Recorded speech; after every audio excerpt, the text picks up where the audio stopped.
Good morning everyone, welcome back to my YouTube channel. आज की class में हम करेंगे 7 फेरों वाली सीरीज जो 2025 वाली सीरीज है, उसका 6th एपिसोड का हैंड रिटन नोट्स की फॉर्म में रिवीजन हम करेंगे।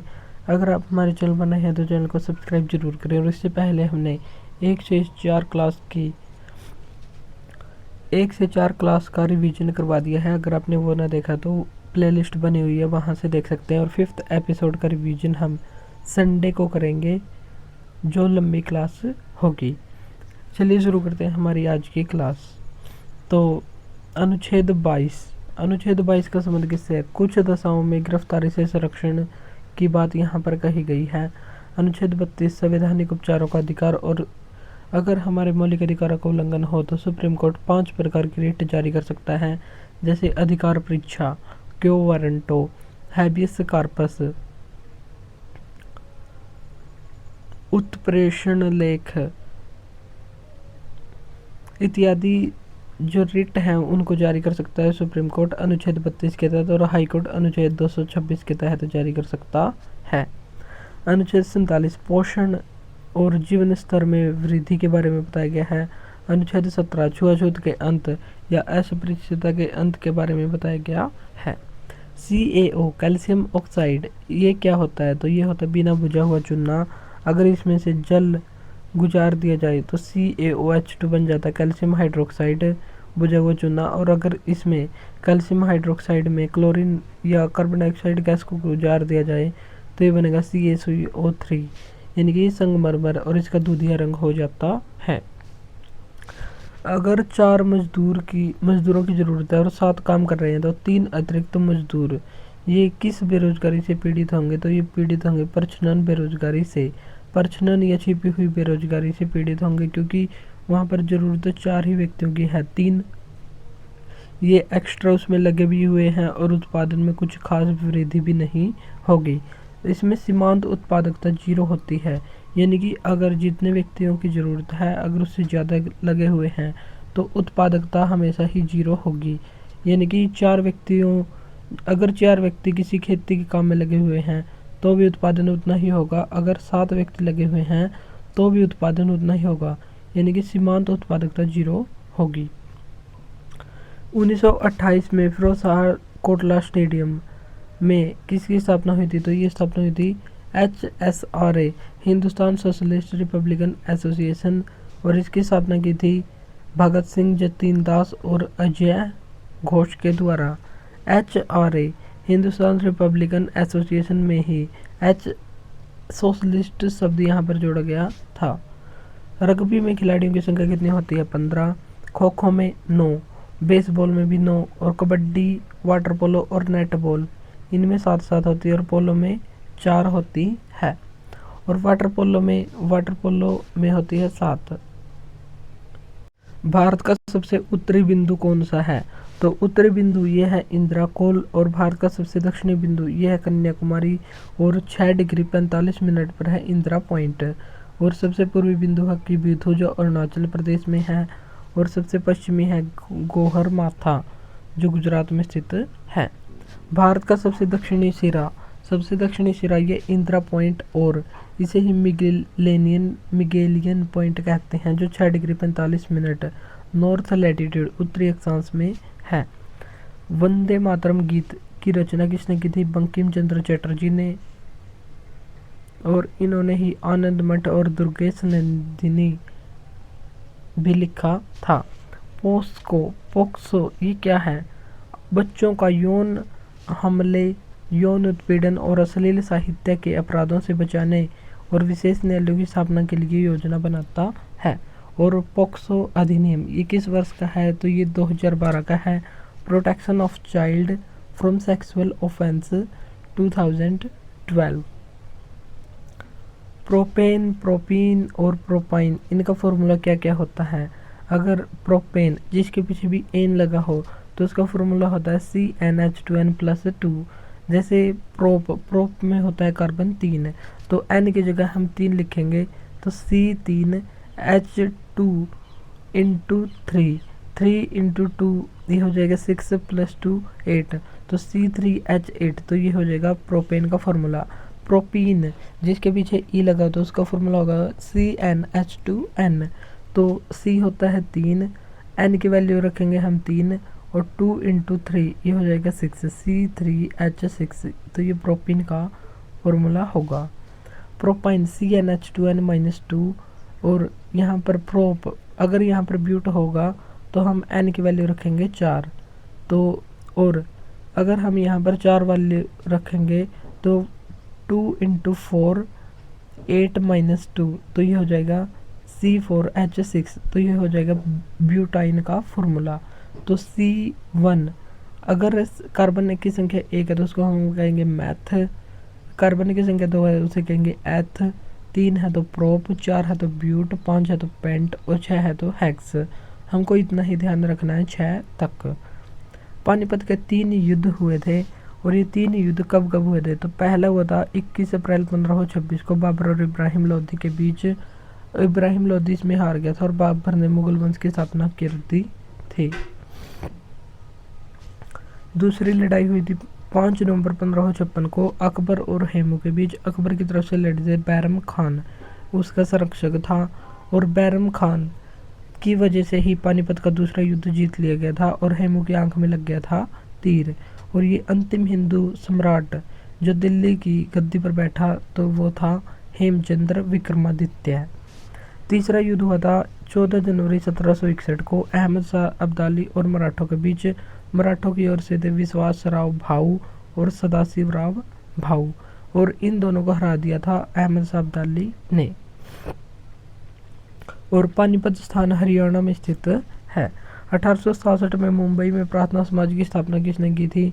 तो ये R.C. भंडारकर और आत्माराम पांडुरंग के द्वारा की गई थी।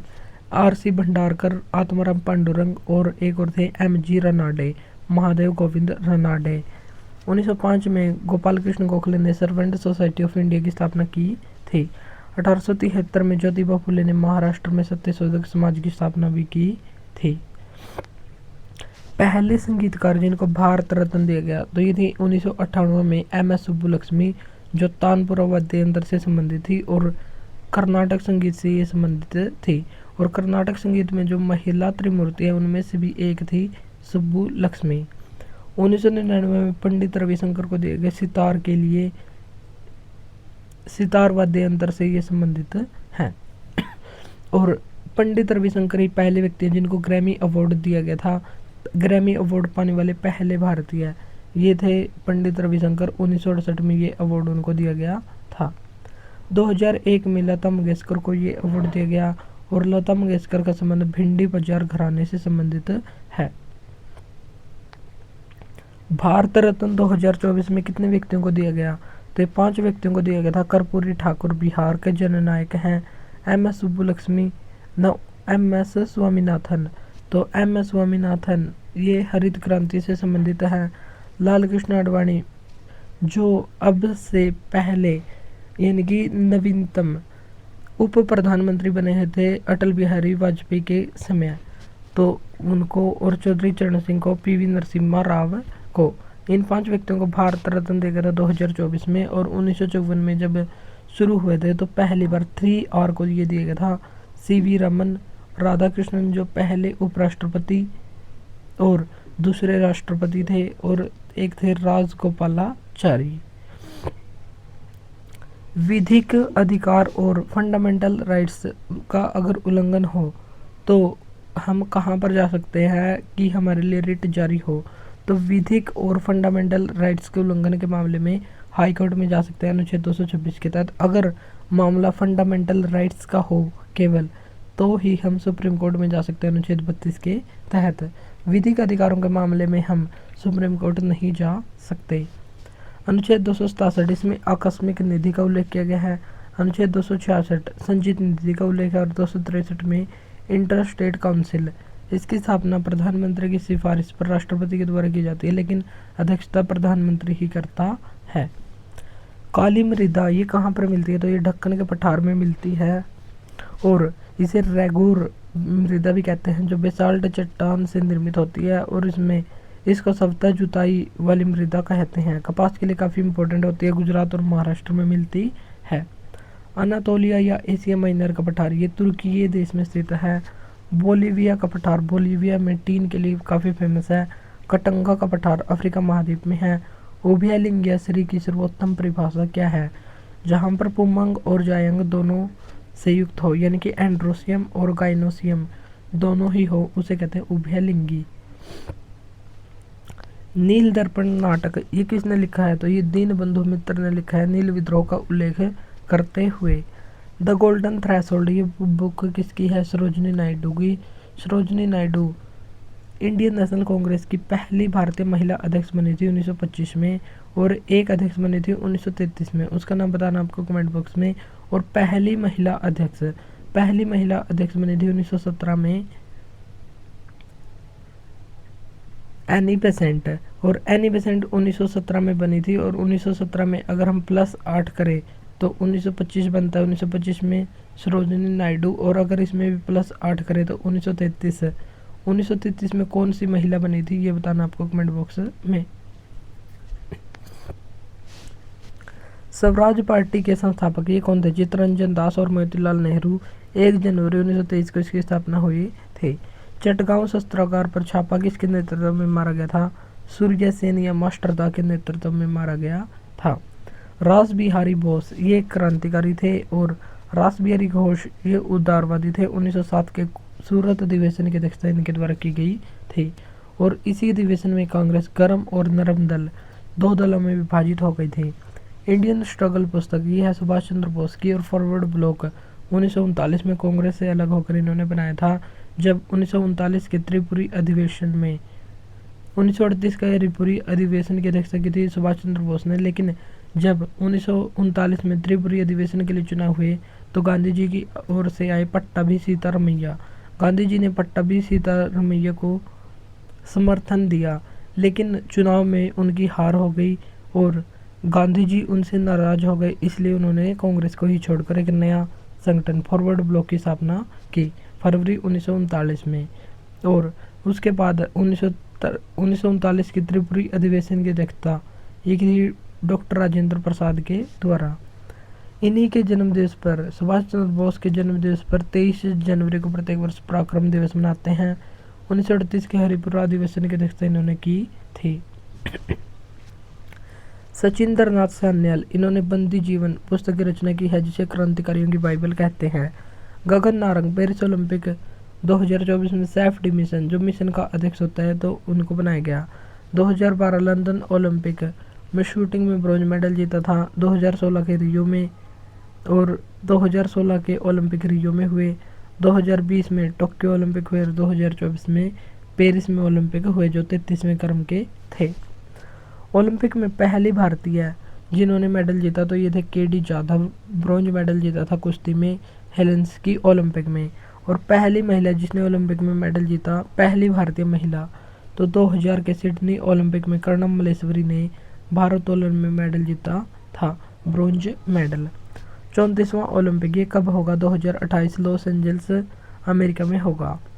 सूर्यदेव और उनकी पत्नी उषा को पृथ्वी पर जीवन बनाए रखने और इच्छाएं प्रदान करने के लिए धन्यवाद देने के लिए समर्पित कौन सी एक पूजा है? तो यह छठ पूजा जो मुख्य रूप से बिहार में मनाई जाती है।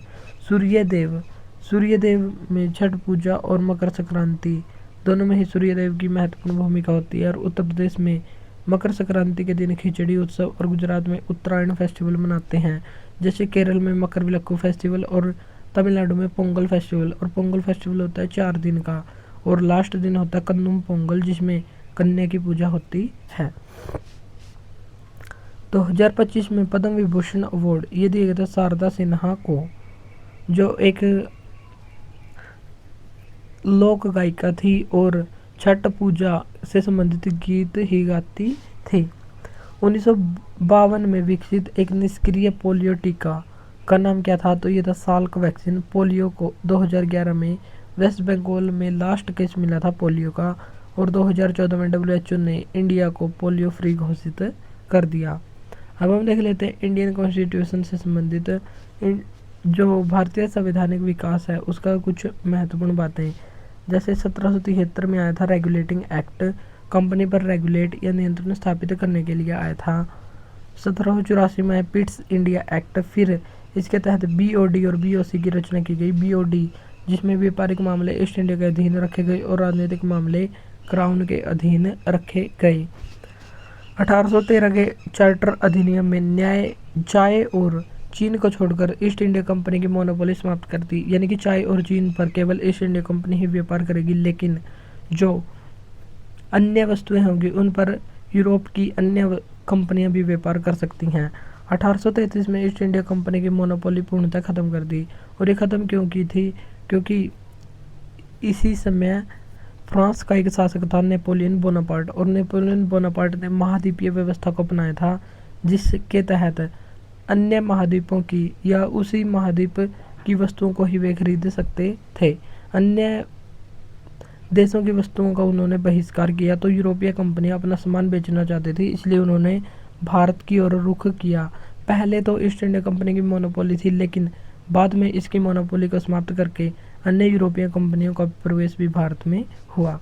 तो महाद्वीपीय व्यवस्था इसका महत्वपूर्ण कारण था। फिर हुई 1857 की क्रांति और 1858 में ईस्ट इंडिया कंपनी का रूल समाप्त करके क्राउन रूल को स्थापित कर दिया गया, और जो भी उसके बाद आए एक्ट उसको कहा गया गवर्नमेंट ऑफ इंडिया एक्ट। और पहला अधिनियम था 1858 का। शिल्पाधिकारम या जवेलित पायल, ये कौन सी शताब्दी में लिखी गई थी? तो 5वीं और 6वीं शताब्दी में लिखी गई थी एलिंगो अधिगल के द्वारा।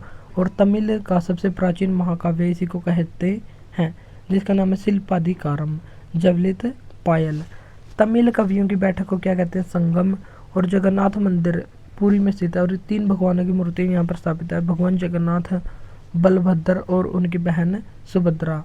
और 3 रथ भी निकाले जाते हैं। मछलियों के हृदय में कितने कोष्ठक या चैम्बर्स होते हैं? तो 2। सरीसृप के हृदय में 3 चैम्बर्स होते हैं। पक्षी और स्तनधारी के हृदय में 4 कक्ष होते हैं। पहला ओलंपिक ये 1896 में 6 अप्रैल 1896 से 15 अप्रैल 1896 तक हुआ था, इसलिए 6 अप्रैल को इंटरनेशनल स्पोर्ट्स डे मनाते हैं। और भारत ने इसमें भाग नहीं लिया था। भारत ने भाग लिया था 1900 के पेरिस ओलंपिक में, और नॉर्मन प्रिचार्ड ने 2 सिल्वर मेडल जीते थे, जो एक धावक था।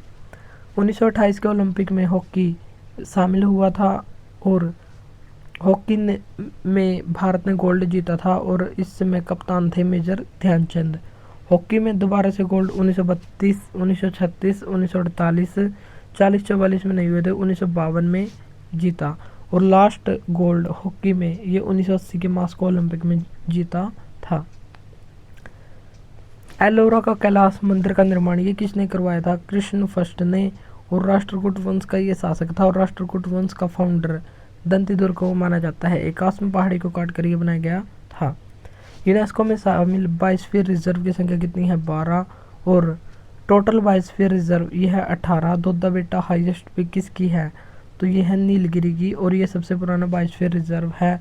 और ये बायोस्फीयर रिजर्व तमिलनाडु, कर्नाटक और केरल तीनों में मिलता है। नीलकुरुंजी पौधा यहाँ पर 12 साल में एक बार मिलता है। नेक्स्ट है 43वीं हेरिटेज साइट। वर्तमान में 43 हेरिटेज साइट, 35 इसमें कल्चरल हैं, 7 नेचुरल और 1 है मिक्स्ड। और नवीनतम कौन सी बनी है? तो ये बनी है मोइतम, जो असम की है। 15 अमूर्त धरोहर है, और 15वीं अमूर्त धरोहर तो ये है गरबा डांस, और पहली थी 2008 में वैदिक जप।